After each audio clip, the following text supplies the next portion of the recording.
할렐루야. 요번 2026년도에는 우리가 지금 속회를 드리고 있잖아요. 그래서 이제 우리 교회가 이제 구속까지 있는데 우리가 이제 속회에 이제 우리 공과로 우리가 사용하고 있는 그 교재를 어떻게 하면 잘 활용할 수 있을까 좀 고민을 했어요. 그러다가 올해는 이제 이 주일 설교 말씀을 이 속회 공과의 내용에 맞춰서 준비하자라는 생각을 하게 되었습니다. 근데 사실 이제 다른 교회들도 이제 속회 공과를 바로 여러분들이 그냥 직접 인도자님들이시나 속장님들이 바로 하시는 게 아니라 이제 교육을 받고 하는 겁니다. 근데 사실 그렇게 하려면은 끝나고 나서 다시 교육 시간을 가져야 되고 여러모로 좀 번거로움이 있습니다. 그러다 문득 기도하다가 그런 말씀을 우리가 우리가 이 주일 예배의 말씀과 함께 우리가 병행해서 이 말씀을 그러니까 심화 학습하면 어떨까라는 생각을 하게 됐어요. 그래서 그렇게 되면 속회 공과 시간에 또 이 말씀이 더욱더 다시 한번 우리에게 말씀을 주시니까 큰 은혜로 다가오지 않을까라는 생각을 하게 되었습니다. 그래서 아마 이번 2026년도에 있는 그런 말씀이 이제 아마 이제 이번 주에 이제 속회를 드리면 아마 동일한 내용 또 본문이 나올 겁니다. 근데 거기에다가 이제 제가 또 거기에다 이제 플러스 되는 그런 말씀도 물론 준비를 합니다. 더 이해가 되고 더 마음속에 어떻게 보면 더 와닿을 수 있는 그런 깊은 어떤 심화 학습적인 말씀을 좀 준비를 했습니다. 2026년도 이번엔 아마 속회 제목이 아마 믿음의 사람들일 겁니다. 오늘 저와 여러분들이 믿음의 사람으로 세워지고 부르심을 입었습니다. 믿음으로 도전하여 하나님의 귀한 믿음의 사람으로 인정받고 축복받으시기를 주님의 이름으로 축원합니다. 그래서 오늘 말씀을 따라합시다. 하나님의 부르심. 하나님의 부르심이라는 말씀을 가지고 오늘 나누는 시간을 갖도록 하겠습니다. 중국 한나라에 그 전군을 통솔했던 대장군이 있었습니다. 굉장히 고대죠. 그의 이름이 한신이라는 그러한 장수였습니다. 이 한신이라는 장수는 사실 한신이라는 이름보다 더 유명한 그런 그 사자성어로 유명한 사람입니다. 이 사람이 얘기했던 사자성어 중에서 우리들이 잘 아는 것이 있어요. 그게 뭐냐? 다다익선. 많으면 많을수록 좋다를 부르짖었던 사람이 바로 이 한신이라는 장군입니다. 이 한신은 원체 어떤 귀족이나 그런 좋은 어떤 가문의 사람이 아닙니다. 소위 얘기하는 말 그대로 시중에 어떤 떠돌아다니는 그런 무례배에 불과한 어떤 그런 떠돌이 어떤 그런 그 잡배에 불과한 사람이었어요. 근데 이 사람을 누가 불렀냐면 그 당시 한나라 고조 황제의 부름을 받습니다. 그러니까 한 고조라고 할 수 있죠. 이 황제의 부름을 받고 나서 시중 잡배였던 이 한신이 한나라 장군이 되는 그런 물론 중간에 과정이 있습니다만 그는 결국은 대장군이 돼서 고향으로 금이한양을 하게 됩니다. 만약 이 한신이라는 인물이 만약에 이 황제의 부름을 받지 않았다면 그냥 시중에서 떠돌아다니는 그냥 깡패 어떤 잡배에 불과한 그러한 인생으로 어떤 비극적인 그런 끝을 맞이할 수도 있었을 수도 있다라는 생각을 하게 됩니다. 그러나 이 황제의 부르심으로 그의 인생이 어떻게 됐다는 거예요. 완전히 180도 바뀌어서 뭐 고향뿐만이 아니라 역사에 이름을 길이 남기는 그러한 인물이 되었다라는 사실입니다. 성경에도요 여러 인물들이 나옵니다. 성경에도 이 여러 인물들의 특징이 하나 있습니다. 그 특징에 따라서 하나님의 부르심.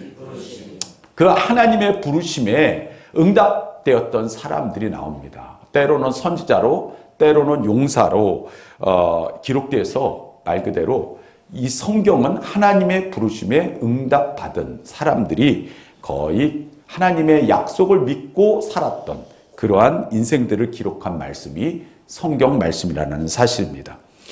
우리가 하나님의 부르심을 우리가 다른 말로 따라합시다. 소명. 영어로 콜링이라고 합니다. 콜링. 하나님의 부르심. 그 부르심에 따라서 살아가는 인생이다라는 뜻이에요. 저와 여러분들도 마찬가지예요. 어느 날 갑자기 내가 지금 이 자리에 앉아있게 된 것도 내가 이 자리에 앉고 싶어서가 아니에요. 그 앉고 싶을 마음과 상황과 그리고 여러 가지 환경을 주신 분은 하나님 아버지시라는 거예요. 저도 마찬가지예요.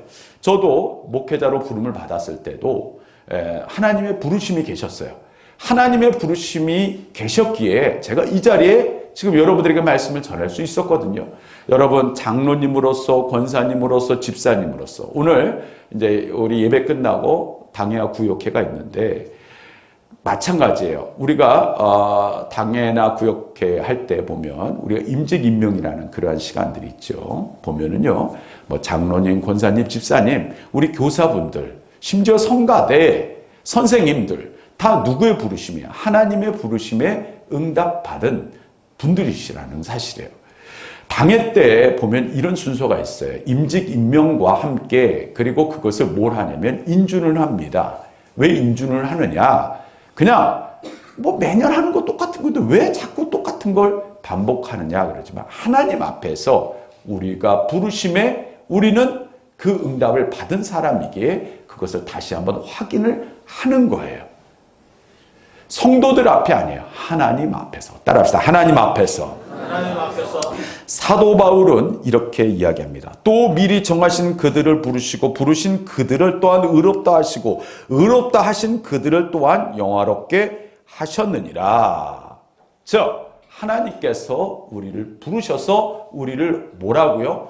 의롭게 하셨다. 영화롭게 하셨다라고 말씀하셨어요. 저와 여러분들이 무슨 의인입니까? 솔직히 우리 죄인들이잖아요. 그런데 하나님께서 우리를 뭐 하셔서? 부르셔서 얘야 너희들을 의롭게 내가 너희를 영화롭게 하리라 라고 하나님께서 인정해 주셨다라는 사실이에요. 만약에 하나님의 부르심이 없었다면 우리들도 정말 얼마나 세상에 살아가는 인생이 다양하게 살아갑니까? 그 다양하게 살아가는 그 사람들을 우리는 때로는 보면 와 우리도 저렇게 살고 싶다 하는 그러한 인생들이 있습니다. 그런데 여러분 그렇다고 해서 우리의 인생이 그것이 만족함을 갖고 우리가 그것이 우리 인생의 전부인 것처럼 살 수 있겠냔 말이에요. 삶은 뭐예요? 현실이에요. 근데 그 삶의 현실에서 우리들은요 굉장히 좌절하고 실망하고 실패하고 그러면서 우리들은 깨닫습니다. 내가 내 생각대로 안 되는 것이 더 많구나. 그럴 때 우리들은 뭘 느낍니까? 누군가의 도움을 구하고 누군가가 내 손을 붙잡아주면 좋겠다라는 생각을 하게 됩니다. 그때 우리들은 인생이 나만 기쁘고 즐겁다고 해서 인생이 행복한 것은 아니구나라는 사실을 깨닫게 되어진다는 사실입니다. 그렇게 따진다면 세상에 여유롭고 세상에 돈 많고 세상의 권력과 그 모든 것을 다 가지고 있는 사람이 인생의 최고의 행복을 누리며 살아야 되겠지 않겠냔 말이에요. 그러나 인생은 그렇지 않더라는 사실이에요. 오늘도 저와 여러분들을 부르신 그 하나님의 역사 가운데 살아가는 인생이야말로 참된 행복이요 기쁨이요 소망 있는 인생을 살게 되는 줄 믿습니다. 사람은요 익숙한 그러한 삶을 원합니다. 그리고 편안한 환경 그리고 예측 가능한 미래를 가지고 살아가는 것이 인생의 가장 큰 행복일 것이다라고 착각하지만 우리들은 깨달아야 되는 그런 가장 중요한 것 중에 하나는 뭐예요? 하나님의 사람은 하나님의 약속을 믿고 살아가는 사람들인 줄 믿습니다. 오늘도 이 시간 말씀을 듣잖아요. 이 말씀은 뭐예요? 따라합시다. 하나님의 약속. 그 약속을 뭐 하는 거예요? 믿는 겁니다. 따라합시다. 믿고 지키는 것이죠. 오늘도 저와 여러분들은요 불확실한 세상 속에서 하나님의 약속만이 우리에게 확실한 미래 소망을 주고 계시다라는 사실이에요. 윌리엄 켈리라는 사람이 있었어요. 이 사람 영국 사람인데 뭘 했느냐면요 구두수선공이었어요. 예전에 영국에서 구두수선공 하찮은 직업이죠. 근데 어느 날 그가 하나님의 앞에 기도하다가 부름을 받습니다. 얘야 너는 부름을 받았으니 인도로 가라. 하나님 왜요? 인도에 가서 어렵고 힘들고 고통당하는 사람들에게 복음을 전해라. 어느 날 구두수성공이었던 사람이 갑자기 인도로 가게 돼서 복음을 전하게 됐는데 그 복음을 전하는 것이 세계 선교의 어떤 기초석이 되는 그러한 역사를 세우게 되었다라는 사실이에요. 어느 날 갑자기 어떤 성도님이 하나님 앞에 기도하다가 부름을 받습니다. 얘야, 신학교를 가서 목회자가 되거라. 아니요, 저는 그런 인물, 그러한 자신도 없습니다. 그러나 결국 그 말씀에 순종하고 가게 돼요. 그때 주변 사람들이 만류합니다. 왜 그런 길을, 험난한 가시밭길을 가게 되었습니까? 그랬더니 이분이 이런 이야기 했어요. 하나님이 부르시면 그 길이 가장 안전한 길입니다. 할렐루야. 하나님이 부르시면 그 길이 가장 안전한 길이라는 사실이에요. 여러분, 마찬가지입니다. 오늘 말씀에도 보면요, 하나님께서 누굴 불렀어요? 아브라함이라는 인물을 부르십니다. 아브라함에게 어느 날 갑자기 하나님께서 말씀하셨어요. 몇 세? 75세. 어떻게 보면 다 이제는 인생을 좀, 고대의 75세라는 것은 굉장히 나이가 많은 것이고 인생을 정리해야 될 나이예요. 그런데 놀랍게도 모세도 그렇고 아브라함도 그렇고 결코 적은 나이에 하나님께서 어떻게 보면 인생을 정리해야 될 나이에 오히려 하나님은 저들을 부르셨다라는 사실이에요. 그러면서 말씀하셨어요. 너는 고향과 친척과 아버지의 집을 떠나 내가 내게 보여줄 땅으로 가라. 자, 들어갑시다. 내가 내게 보여줄 땅으로 가라. 내가 내게 보여줄 땅으로 가라 라고 말씀하셨어요. 중요한 것은 저 말씀에 무엇을 했다라는 거예요. 따라합시다. 순종을 하게 되었어요. 그래서 그 순종의 대가가 무엇입니까? 큰 민족, 그리고 그의 이름을 창대케 하시고 복의 근원으로 하나님께서 삼아 주셨다라는 사실이에요. 할렐루야. 오늘도 하나님의 말씀에 순종하며 믿음의 결단을 가지고 나아간 저 아브라함처럼 오늘도 저와 여러분들에게 그 길을 떠나는 하나님의 귀한 그러한 여정의 삶을 살아가는 사람들에게 바로 큰 민족을 이루게 하시고 여러분들의 이름을 창대케 하시며 그리고 복의 근원으로 삼아주시는 놀라운 은혜와 역사가 함께하여 주시는 줄 믿습니다. 자, 하나님 앞에 그러한 약속을 받은 아브라함이 그냥 있었을까요? 아닙니다. 그 말씀에 순종하고 떠났고 약속의 땅에 도착하고 그리고 하나님 앞에 예배를 드리는 스토리가 오늘 말씀입니다. 자, 그러면 오늘 저와 여러분들에게는 하나님의 말씀에 순종합니다. 그리고 믿음의 여정을 떠납니다. 하나님의 부르심에 순종하여 나아가는 그러한 인생 가운데에는 세 가지를 발견할 수 있습니다. 첫 번째로는 따라합시다. 버리고 떠났습니다. 자, 아브라함에게 저 길은 알고 가는 길일까요? 모르는 길이고 그리고 생전 가보지도 못한 곳이에요. 그곳을 순종하며 떠나게 되었다라는 사실이에요. 우리 다 같이 1절에서부터 3절 말씀을 우리 다시 읽도록 하겠습니다. 시작. 여호와께서 아브라함에게 이르시되 친척과 아버지의 집을 떠나 내가 내게 보여줄 땅으로 가라. 내가 너로 큰 민족을 이루고 내게 복을 주어 내 이름을 창대하게 하리니 너는 복이 될지라. 너를 축복하는 자에게는 내가 복을 내리고 너를 저주하는 자에게는 내가 저주하리니 땅의 모든 족속이 너로 말미암아 복을 얻을 것이라 하신지라. 아멘. 할렐루야. 하나님의 부르심에 그냥 미련 없이 버리고 떠나는 순종을 하게 되었다라는 사실이에요. 자, 하나님 앞에 나아가는 그 길 속에서 굉장히 중요한 것이 있어요. 따라합시다. 내려놓음. 따라합시다. 다시 한번 우리 고백합니다. 내려놓음. 하나님 앞에 내려놓음의 그런 과정이 우리에게 굉장히 중요하다라는 사실이에요. 우리 다 같이 성경 말씀 한번 찾아보겠습니다. 신약 성경 357페이지 히브리서 5장 8절에서부터 9절.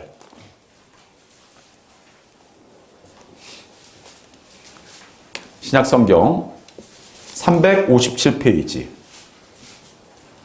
히브리서 5장 8절에서부터 9절 말씀입니다.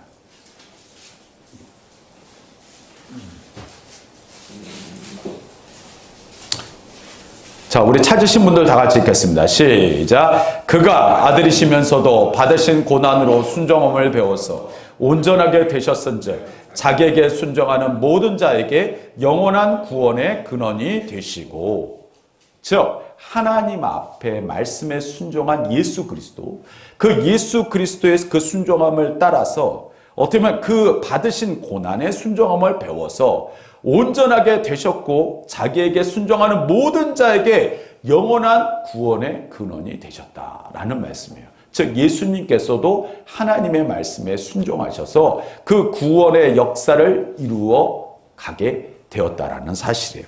즉 예수님께서도 이런 순종의 고난을 갖고 살으셨는데 오늘도 저와 여러분들에게 그 순종이라는 거, 그것은요 피한다고 다 되는 게 아니라는 사실이에요. 성경에 룻이라는 여인이 나오죠. 이 룻이라는 여인이 어느 날 자기 고향, 익숙한 고향 모압을 떠납니다. 그 모압을 떠나게 되는데 시어머니를 쫓아서 가게 되죠. 자기의 남편도 죽고, 그리고 자기가 시집간 그 모든 어떤 남자들, 거기에 있었던 그 시댁에 있었던 남자들이 다 죽습니다.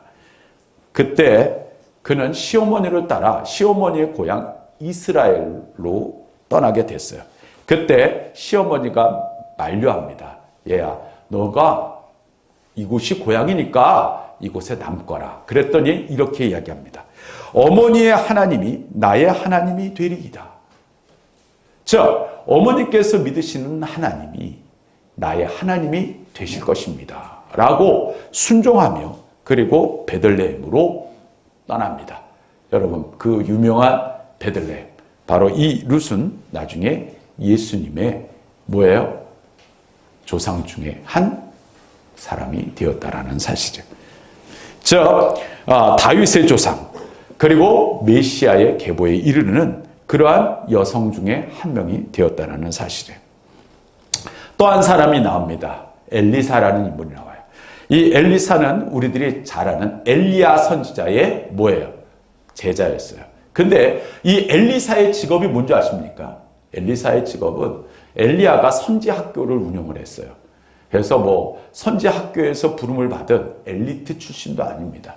이 엘리사의 직업은 뭐냐면요, 농부였어요. 그것도 농부 중에서 어느 순간에 부름을 받았느냐, 밭에서 소와 함께 쟁기질을 하다가 어느 날 엘리야가 엘리사를 지나치다가 하나님의 부르심이 있었어요. 누구를 불러라? 저기 쟁기질을 하고 있는 저 사람을 불러라. 누구예요? 엘리사를 하나님께서 엘리야를 통해 부르셨어요. 그리고 너 다 내려놓고 나를 따라 순종하여 나갔던 인물이 바로 그 유명한 엘리야의 제자, 후에 엘리야보다 2배의 능력을 가졌던 인물 엘리사가 되었다라는 사실이에요. 즉 우리는 그렇게 생각합니다. 우리가 하나님의 말씀에 부르심에 응답받고 그리고 하나님 앞에 나아갈 때 우리들은 무엇을 해요? 따라합시다. 내려놓음. 그 내려놓음의 과정이 필요하다라는 거예요. 야, 이만큼을 가지고 있으니까 이것도 가지고 갈 거야 라고 하지만 하나님은 그거 다 내려놔. 예수님께서 제자들을 부르셨어요.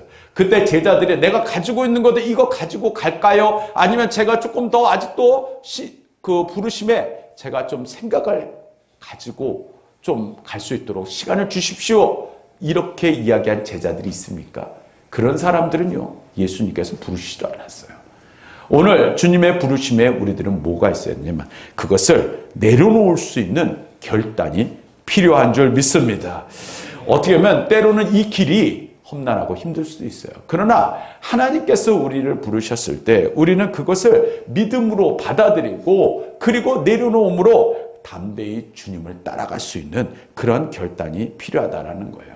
여러분, 이 나라 이 민족이 어떻게 보면 이렇게 성장할 수 있었을 때는 바로 이 나라 이 민족의 그러한 개화기 때 들어왔던 선지자의 놀라운 선지자가 아니라 바로 초대교회의 그러한 역사, 바로 일단 외국에서 들어왔던 선교사들의 어떤 헌신과 기도가 있었기에 바로 이러한 하나님의 놀라우신 역사가 일어날 수 있었다라는 사실이에요. 어느 날 한 청년이 부름을 받습니다. 근데 그 부름의 과정이 굉장히 그를 고통스럽게 했어요. 왜요? 그는 학벌이 엄청 좋았던 사람이에요. 서울대 출신이에요. 그리고 더욱 공부를 하고 싶어서 어디로 갔냐? 미국으로 갔습니다. 미국에서 제일 좋은 대학을 찾아보자. 어디예요? 하버드입니다. 하버드에 입학을 해요. 대학원을 가고 박사 학위를 받을 준비쯤에 하나님께서 그를 부르십니다. 얘야, 다 내려놓고 어디 가라? 몽골로 가라. 야, 하버드에서 박사학위 받고 몽골로 가라. 여러분, 그러고 싶습니까? 사실 쉽지 않은 결단이에요. 그러나 그분은 그 말씀에 순종하여 다 내려놓고 자기 혼자만 간 게 아니에요. 가족들을 다 이끌고 몽골로 가게 됩니다. 거기서 선교사의 사역을 감당하고, 그리고 그가 내린 그 복음의 씨앗의 뿌리는 몽골을 변화시키는데 엄청난 큰 기초의 역할을 하게 됩니다. 여러분, 몽골에 가면요, 그렇게 한국 사람들이 친화적으로 느껴진다고 합니다. 뭐 심지어 그 도로 중에서 보면 한국 어떤 도로도 있고요. 뭐 우리나라에 있는 뭐 편의점, 뭐 CU나 이런 것도 다 들어가 있다 그래요. 왜 그런 줄 아십니까? 그 기초석을 세웠던 인물이 있어요. 바로 이용규 선교사님이라는 분이에요. 이분이 무슨 책을 썼냐면 내려놓음이라는 책을 썼어요. 그 내려놓음, 하나님 앞에 제가 다 내려놓겠습니다 하고 떠난 거예요. 그런데 놀랍게도 몽골에 복음의 놀라운 씨앗의 열매, 그리고 심지어 우리나라의 문화, 그 모든 것이 꽃피는 그러한 역사가 시작되었다라는 사실이에요. 할렐루야. 한 사람의 헌신이 한 나라를 통째로 바꿔놔 버렸다라는 사실이에요. 여러분, 그렇습니다. 내가 가진 것은 적지만 하나님이 부르시면 그분이 책임지십니다. 할렐루야. 오늘도 저와 여러분들은 그러한 사람들이에요. 그 내려놓을 때 하나님의 크신 역사가 있다라는 사실입니다. 두 번째, 오늘 말씀 우리 다시 돌아가서서 4절에서부터 6절 말씀을 읽도록 하겠습니다. 시작. 이에 아브라함이 여호와의 말씀을 따라갔고 롯도 그와 같고, 아브라함이 하란을 떠날 때에 75세였더라.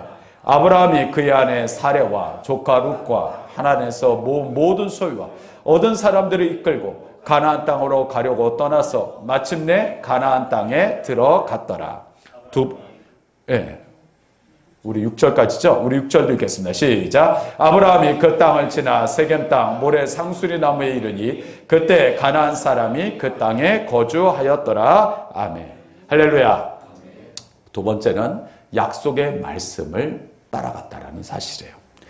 하나님의 약속의 말씀을 붙잡고 나아갔다라는 그러한 것, 성경에 보면 많이 나옵니다. 대표적인 인물을 둔다면 노아일 수도 있죠. 비가 오지 않을 때 하나님께서 그에게 말씀하셨습니다. 얘야, 방주를 짓거라. 어떻게 보면 많은 사람들이 그 당시에 비가 온다? 그리고 그 비가 오는 것이 세상을 끝낸다라는 그러한 사실에 동의할 수 없었다라는 사실이에요. 그런데 놀랍게도 하나님께서 누구에게? 이 아브라함에게 그러한 역사를 이루게 하셨다라는 사실이에요. 하나님의 말씀에, 약속의 말씀에 그는 순종하며 나갔죠. 그리고 또한 우리가 지난주에 말씀 나누었던 바로 여호수아와 갈렙도 마찬가지예요. 여호수아와 갈렙이 많은 사람들은 현실을 보고 두려워하고 걱정하고 다시 애굽으로 돌아가자고 했지만 여호수아와 갈렙은 그렇지 않았어요. 따라합시다. 하나님의 약속의 말씀을 붙잡았다. 왜? 우리에게 주신 그 약속의 말씀을 그들은 믿었기 때문이에요. 불가능하다 하지만 그는 믿었어요. 신약으로 넘어와서 우리들이 잘 아는 예수님의 육신의 어머니 마리아에게 어느 날 천사가 나타났어요. 그리고 수태고지를 했어요. 그때 두려워하는 그 마리아. 근데 이 마리아가 놀랍게도 이렇게 고백을 합니다. 주의 말씀이 이루어지이다. 자, 따라합시다. 주의 말씀이 이루어지이다. 내가 그냥 나의 어떤 행복, 나의 어떤 답을 구한 것이 아니야. 하나님의 말씀이 나를 통해 이루어질 것입니다. 라고 마리아는 고백합니다. 오늘 하나님께서 우리에게 부르셨어요. 때로는 젊은 나이에, 때로는 아브라함처럼 75세에 하나님께서 우리를 부르셨다라는 사실이에요. 그 부르심의 과정 속에서 무엇이 필연적으로 하나님께서 우리에게 주시느냐? 하나님의 약속의 말씀이라는 사실이에요. 내가 너로 큰 민족을 이루고 내 이름을 창대하게 하리니 너는 복이 될지라. 따라합시다. 너는 복이 될지라. 놀랍게도 아브라함이 가는 곳곳마다 아브라함을 통하여 하나님께서 놀라운 주변에 복을 주십니다. 즉 너는 복의 근원이에요. 즉 저와 여러분들이 가는 곳곳마다 그곳이 잘되게 되는 그러한 역사를 하나님께서 주시겠다라고 말씀해 주고 계시다라는 사실이에요. 여러분, 어떤 성도가 사업을 시작합니다. 근데 그 사업이 다들 요새 경기가 어렵잖아요. 시작할 때 사람들이 만류하고 그럽니다. 근데 그때 하나님께서 그에게 이런 응답을 주셨어요. 내가 너를 복의 근원으로 삼겠다. 그 응답을 듣고 그는 목표를 갖습니다. 내가 사업을 함에 있어서 내가 나 혼자 잘 먹고 잘 살려고 하는 것이 아니라 주변에게 나를 통하여 하나님의 복의 근원의 역사를 나를 세우셔서 주변을 영화롭게 하시는 하나님의 뜻을 이루어 가게 하실 것이다 라는 확신을 가지고 사업을 하게 되었고, 실질적으로 그것을 통하여 하나님께서 크신 역사를 이루어 주셨다라고 간증하는 말씀을 들었어요. 그렇습니다. 오늘 우리도 하나님의 말씀을 붙잡고 나아가는 것, 그것은 우리 인생의 특별한 사실, 특별한 역사에 하나님의 뜻을 이루어가는 삶을 살게 된다라는 사실이에요. 시편 119편 105절에 보면 이런 말씀이 나와요. 주의 말씀은 내 발의 등이요 내 길에 빛이니이다. 자, 따라합시다. 내 길에 빛이니이다. 즉 오늘도 저와 여러분들에게 하나님께서 말씀의 약속을 붙잡고 따라오라고 말씀하십니다. 자, 그럼 여러분들에게 이번 일주일간 한 가지 미션을 드리려고 합니다. 제가 여러분들에게 드리는 미션은 하나님의 말씀을 읽거나 묵상하고 하나님의 말씀이 내 마음의 신비에 새겨지는 말씀이 있다면 그 말씀을 우선적으로 한번 실천해 보는 게 어떨까요? 한 가지라도 그 말씀이 내 마음속에 닿는다면 그 말씀을 따라서 살아가는 순종의 결단을 이루어 보는 게 어떨까 합니다. 할렐루야. 즉 저와 여러분들은 말씀에 응답 그 순종하며 담대한 결단이 필요하다는 사실이에요. 마지막으로 우리 다 같이 7절에서부터 9절까지 읽겠습니다. 시작. 여호와께서 아브라함에게 나타나 이르시되 하신지라. 자기에게 나타나신 여호와께 그가 그곳에서 제단을 쌓고 거기서 베델 동쪽 산으로 옮겨 장막을 치니 서쪽은 베델이요 동쪽은 아이라. 그가 그곳에서 여호와께 제단을 쌓고 여호와의 이름을 부르더니 점점 남방으로 옮겨 갔더라. 세 번째는요, 하나님의 이름을 불렀어요. 하나님의 이름을 불렀다라는 것은 하나님의 부르심의 예배로 응답하였다라는 사실이에요. 자, 오늘도 드리는 이 예배는 하나님의 부르심에 응답하는 성도들의 간절한 마음, 삶인 줄 믿습니다. 오늘 이 아브라함은요, 한 곳에서만 아니라 그 옮겨지는 과정 속에서 하나님께서 부르신 그 땅마다 옮겨질 때마다 예배를 드렸어요. 세겜, 베델, 헤브론에서 제단을 쌓고 하나님 앞에 예배를 드립니다. 성경에 이 예배를 드렸다라는 내용이 아브라함에서부터 시작되지만 아브라함보다도 사실 이후에 나오는 많은 사람 또한 예배자로 하나님이 부르셨습니다.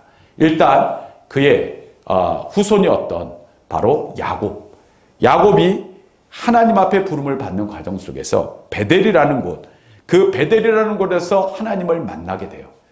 그 하나님을 만나는 그 과정 속에서 그는 하나님 앞에 예배를 드립니다. 그리고 약속의 말씀을 믿고 그는 삼촌 라반의 집으로 떠나게 돼요. 즉 하나님 앞에 그 약속의 말씀을 믿고 살아갔던 그 인생 가운데에서 하나님의 귀한 역사를 야곱을 통하여 이루어가게 하시고, 단순하게 야곱 하나로 끝나는 게 아니라 야곱의 후손 12아들에게 놀라우신 하나님의 은혜, 하나님의 놀라우신 역사를 이루어가게 하셨다는 사실이에요. 또한 인물이 나옵니다. 다윗. 다윗도 예배자였죠. 하나님이 부르시는 예배자였어요.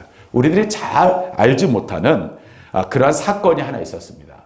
어느 날 다윗이 이제 먹고 살만해지고 나라가 부강하니까 뭘 하게 됐냐. 이 정도 됐으면 한번 이스라엘의 인구조사를 해보자. 근데 하나님이 원하시지 않았어요.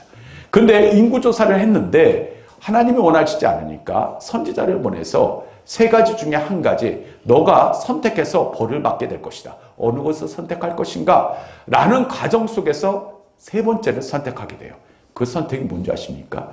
바로 이스라엘에게 그러한 재앙, 뭐냐면은요, 많은 사람들이 질병으로 병을 얻게 되고, 그리고 그 병을 얻게 된 사람이 무려 7만 명이 죽게 됩니다.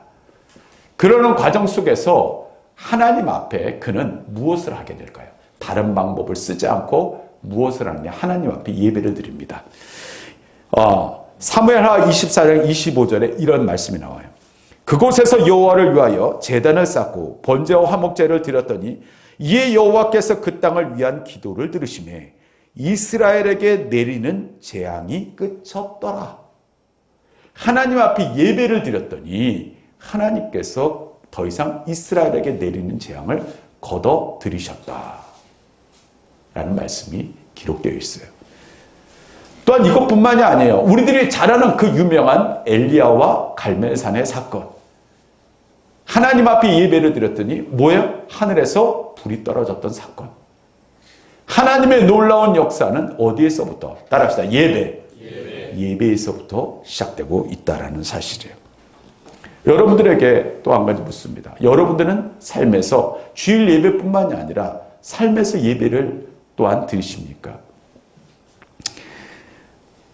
참 감사한 것은 우리 교회 성도님들 가정 중에서 가정 예배를 드리시는 분들이 계시다라는 얘기를 들었어요. 정말 얼마나 감사한지 몰라요. 삶의 자리에서 예배 드리는 거, 이거 굉장히 중요한 것입니다. 우리 교회에는 속회가 있죠.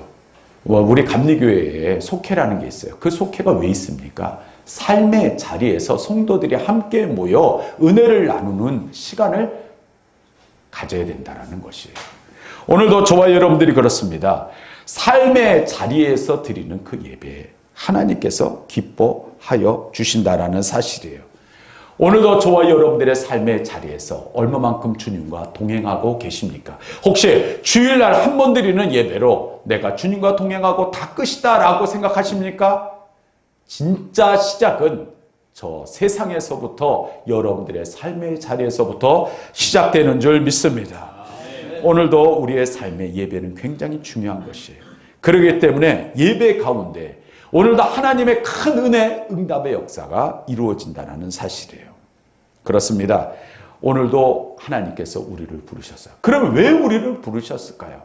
가장 큰 이유가 있습니다. 마태복음 4장 19절에 보면 주님께서 제자들을 부르시면서 이런 말씀을 하셨어요. 나를 따라오너라. 내가 너희를 사람 낚는 어부가 되게 하리라. 자, 따라해서 사람을 낚는 어부가 되게 하리라.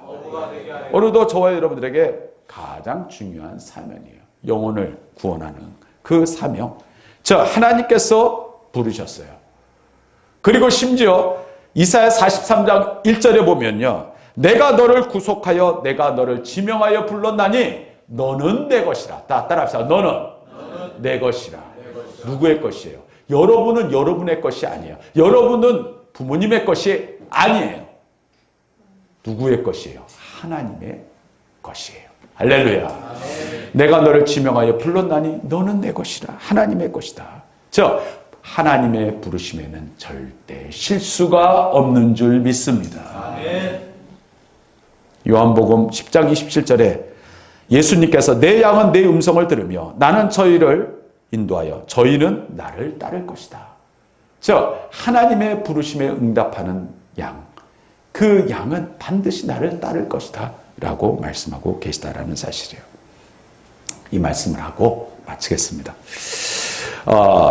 알렉산더, 우리들이 잘 아는 알렉산더 대왕 맞습니다. 이 알렉산더 대왕이 어느 날 이제 정복 군주죠. 어느 날 주변 사람들한테 유명한 철학자에 대한 이야기를 듣습니다. 그 이름이 디오게네스라는 철학자였어요. 그런데 이 디오게네스는 굉장히 괴짜 철학자였어요. 강가에 두루누워서 하루 종일 큰 항아리 속에 들어가 앉아서 일광욕을 즐기는 게 그가 하루 종일 하는 일이었어요. 근데 알렉산더가 그 얘기를 듣고 굉장히 부러운 거예요. 난 이렇게 바쁘고 내가 해야 될 일고 많은데 그런 한가한 모습으로 많은 사람들한테 이름을 알려진 디오게네스가 보고 싶고 그리고 그가 어떤 사람인지 궁금했어요. 그래서 이 알렉산더는 이 디오게네스를 찾아갑니다. 그리고 디오게네스를 만났어요. 아니나 다를까 그는 한가롭게 강가에서 큰 항아리에 들어가 있어서 거기서 뭐 이것저것 하면서 아예 왕이 왔는지 안 왔는지도 궁금한 것도 없이 그는 자기 생각에 몰두해 있는 모습으로 여유롭게 일광욕을 즐기고 있었어요. 그때 이 알렉산더가 이 디오게네스를 보면서 이런 생각을 하게 됩니다. 만일 내가 세상에서 다시 태어나게 된다면 나는 신에게 다음에는 나를 알렉산더가 아니라 디오게네스로 태어나게 해 주소서라는 생각을 하게 돼요. 근데 디오게네스 앞에 이 마음이 들켰는지 갑자기 이 디오게네스가 이런 생각을 합니다. 왕이시여, 제가 부럽습니까? 제가 부럽지요? 그랬더니 이 알렉산더가 허허 웃습니다. 부럽소. 그래요. 그러나 나는 굉장히 바쁜 사람이요. 나는 세상을 정복해야 되고 그리고 나는 해야 될 일이 너무나 많소. 그랬어요. 저는 온 세계를 정복하는 후에야 당신과 같은 인생을 살아야 될 것 같소 라고 그랬어요. 그랬더니 이 디오게네스가 이런 멋진 이야기를 합니다. 우리들이 잘 모르는 이야기예요. 이해할 수가 없네요. 저는 세계를 정복하지 않고도 이렇게 즐길 수 있는데 폐하는 왜 지금 당장 즐기실 수 없다는 겁니까? 왜 폐하는 지금 당장 하실 수 있는 일을 뒤로 미루시는 겁니까? 이 강둑은 충분히 넓어 여러 사람이 즐길 수 있습니다. 폐하께서 여기에 계신다 하더라도 제가 있는 자리가 조금도 좁지 않습니다. 이 뚝은 충분히 넓은데도 아직 아무도 오지 않는군요. 무슨 이야기입니까? 지금 당장 나와 같은 삶을 즐길 수 있는데 굳이 그렇게 세계 정복을 하는 인생을 살 이유가 있겠습니까? 당신 나 부럽다 했잖아. 당장 내려놓고 나와 같이 이러한 인생을 사는 게 진정한 행복한 삶이 아니겠습니까? 이거예요. 여러분, 오늘 우리들은요, 하나님의 말씀을 우리들은 이것저것 판단하고 따집니다. 하나님의 부르심, 잠깐 고민해봐. 아니요! 제가 좀 더 고민해봐. 아니요! 1년만 더 고민해 볼게요. 하다 점점 미루고. 이거를 세미 크리스찬이라고 합니다. 리얼 크리스찬이 아니라 진짜 미루고 이것저것 판단하고 다 따져서 그리고 다 망가진 채로 그제서야 하나님의 부르심에 응답받았습니다. 그게 아니라는 사실이에요. 여러분, 성경에 보면 수고하고 무거운 짐진 자들아 다 내게로 오라. 내가 너희를 쉬게 하리라. 예수님께서 하신 말씀이시죠. 즉 하나님의 부르심에 응답받은 사람들, 그것은요 고민하고 갈등할 필요 없어요. 당장 지금 곧 하나님의 부르심에 응답하여 아브라함이 하나님의 말씀에 바로 응답하여 나갔던 것처럼 오늘도 저와 여러분들을 부르셨을 때 하나님의 귀한 역사를, 하나님의 뜻을 이루어 나가는 주님의 귀한 백성, 주님의 사명자들로 하나님께서 저와 여러분들을 쓰시는 줄 믿습니다. 고린도후서 6장 1절에서 2절에 보면 우리가 하나님과 함께 일하는 자로서 너희를 권하노니 하나님의 은혜를 헛되이 받지 말라. 가라사대 내가 은혜를 베풀 때 너를 듣고 구원한 날에 너를 도왔다. 즉 하나님께서 여러분들을 부르시고 그리고 하나님께서 그냥 부르심에 끝나는 것이 아니라 하나님께서 함께 하시고 하나님의 은혜를 베푸시고 여러분들의 힘과 능력으로 세상을 이겨나갈 수 있도록 하나님께서 함께하여 주신다라는 뜻입니다. 오늘도 저와 여러분들의 인생 가운데 하나님의 부르심, 귀한 은혜, 순종하며 믿음으로 승리하시는 사랑하는 성도 여러분들 되시기를 주님의 이름으로 축원합니다. 우리 다 같이 찬양하시고 기도하겠습니다. 하나님의